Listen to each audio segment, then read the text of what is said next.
স্নেহা আম কেটে দিয়েছি, আমটাকে নিয়ে কি করছে দেখো, দুটো তিনটে আম খাওয়া হয়ে গেছে, দেখো এখানে খাওয়া হয়ে গেছে।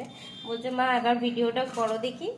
দেখো ধরতেই পারছে না, যতবার দেখো কি প্ল্যান করে খাচ্ছে, দেখো ও ছোট হাতে তো ধরতে পারছে না, আমটা স্লিপ করছে তো মাথাটা নিচু করে কামড়ে। ও মাই গড, ফাইনালি ধরে নিয়েছে। দেখি আমি এক কামড় খেয়ে দেখি।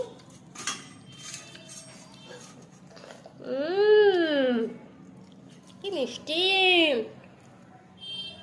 ওয়াও।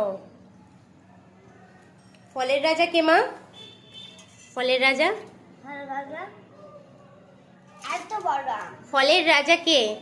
আমাদের জাতীয়, সরি ফলের রাজা বলছি, সরি সরি, আমাদের জাতীয় ফল কি? আম। আম, আমি বলতে ভুল করেছি, ভুলে গেছিলাম আমি, মিস্টেক। তো আমাদের জাতীয় ফল কি? ম্যাঙ্গো। আম। কি হচ্ছে এটা, এটা কি হচ্ছে? মুখটাকে নোংরা করছো কেন আম দিয়ে? চপচপে হয়ে যাবে। চলো খেয়ে নাও, ফিনিশ করো। দেখো আমি আমগুলো ভিজিয়ে রেখেছি, বছরের প্রথম পাকা আম খাবো। খেয়েছি আর একবার কিনে খেয়েছি, তখন ভিডিও করা হয়নি। তো এখন স্নেহা ওর দাদুকে সঙ্গে করে নিয়ে গিয়ে আম কিনে এনেছে, তো এখন বায়না করছে আম খাবে। তো আমগুলো আমি ভিজিয়ে রেখেছি, জলে ভিজিয়ে রাখলে ভালো হয়, মিষ্টি হয় বেশি, আর আমের গায়ে যে আঠাগুলো হয় না, আঠাগুলো চলে যায়। তো এখন আমি আমটা কাটছি, দেখো একটা, দেখো কত সুন্দর কালারের আমটা আছে। এটা কি আম তোমরা কমেন্ট করে জানিও, এটা কি আম। দেখো মুখের কাছটা লাল আর নিচটা গ্রিন, সবুজ।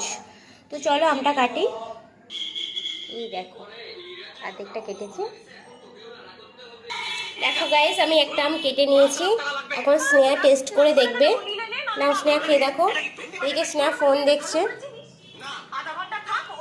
মিষ্টি আছে? মিষ্টি? ও ওয়াও মিষ্টি, আমি এখনো টেস্ট করিনি, ও খাচ্ছে। তো চলো গাইস আমরা আমটা খেয়ে ফিনিশ করি, এনজয় করি আমে। তো বাই গাইস।